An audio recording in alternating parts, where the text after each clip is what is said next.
Viral Bihar board YouTube channel से मैं आपका तहे दिल से स्वागत करता हूं।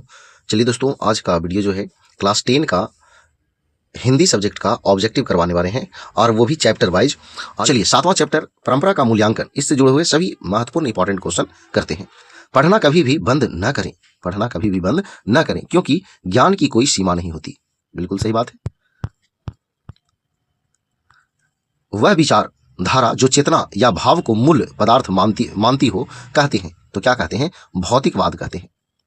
सारे यूरोप के लोग किस सभ्यता से प्रभावित थे? तो वो जो है एथेंस की सभ्यता से प्रभावित थे। शेली और बायरन कहाँ के थे? तो यूनान के थे। जारशाही शासन का संबंध था तो रूस से था, रूस से। रूस की क्रांति कब हुई थी? तो रूस की क्रांति 1917 में हुई थी। वेद व्यास जी और वाल्मीकि जी की रचना है क्रमशः। तो वेद व्यास जी का रचना जो है आपका महाभारत है और रामायण। हाँ, महाभारत और रामायण, ऑप्शन डी हो जाएगा। परंपरा का मूल्यांकन किसकी पुस्तक है? तो यह जो है रामविलास शर्मा की पुस्तक है। प्रगतिशील आलोचना का विकास होता है तो ये जो है साहित्य की परंपरा के ज्ञान से होता है। सभ्यता का हर स्तर क्या नहीं होता? तो वर्ग युद्ध नहीं होता, वर्ग युद्ध नहीं होता। साहित्य सापेक्ष रूप में क्या होता है? तो साहित्य सापेक्ष रूप में स्वाधीन होता है। एथेंस किस महादेश में है? तो एथेंस यूरोप में है। बायरन किस भाषा के कवि हैं? तो अंग्रेजी भाषा के कवि हैं। आगे देखिएगा, निराला की साहित्य साधना किसकी कृति है? तो शेरधारक शर्मा की कृति है। आगे देखिएगा, परंपरा का मूल्यांकन निबंध किस पुस्तक से संकलित है? तो ये जो है परंपरा का मूल्यांकन से ही संकलित है। दूसरों की नकल कर लिखा गया साहित्य कैसा होता है? तो अधम होता है। राफेल, लियोनार्डो दा विंची और माइकल एंजेलो किसकी देन है? तो ये जो है इटली की देन है। शेक्सपियर कौन थे? तो शेक्सपियर जो है नाटककार थे। निराला की साहित्य साधना कितने खंडों में रचित की गई है? तो ये जो है आपका 3 खंडों में रचित की गई है। आगे देखिए, इस कहानी के लेखक रामविलास शर्मा का जन्म कब हुआ था? तो कब हुआ था? तो 10 अक्टूबर 1912 को हुआ था। इस कहानी के लेखक रामविलास शर्मा का जन्म कहाँ हुआ था? तो इनका जन्म जो है उच्च गांव शानी में हुआ था।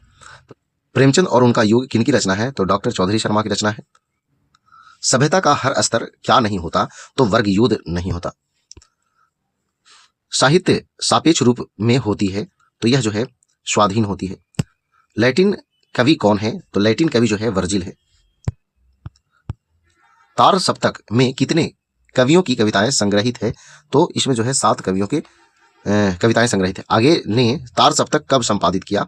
तो यह जो है 1943 में संपादित किया। रामविलास शर्मा को किस कृति के लिए साहित्य अकादमी पुरस्कार प्राप्त हुआ? तो इन्हें जो है निराला की साहित्य साधना के लिए साहित्य अकादमी पुरस्कार प्राप्त हुआ। आदिम का शाब्दिक अर्थ है तो क्या है? तो अति प्राचीन जो है शाब्दिक अर्थ है। भारतेंदु हरिश्चंद्र किसकी रचना है? भारतेंदु हरिश्चंद्र किसकी रचना है? तो रामविलास शर्मा की रचना है। रामविलास शर्मा की मृत्यु कब और कहाँ हुई? तो रामविलास शर्मा की मृत्यु जो है 2000 ईस्वी में और दिल्ली में हुई। साहित्य की परंपरा का पूर्ण ज्ञान किस व्यवस्था में संभव है? तो यह जो है समाजवादी व्यवस्था में संभव है। परंपरा का ज्ञान किनके लिए आवश्यक है? तो जो लकीर से फकीर न होकर क्रांतिकारी साहित्य की रचना करे। तो ऑप्शन सी आंसर हो जाएगा।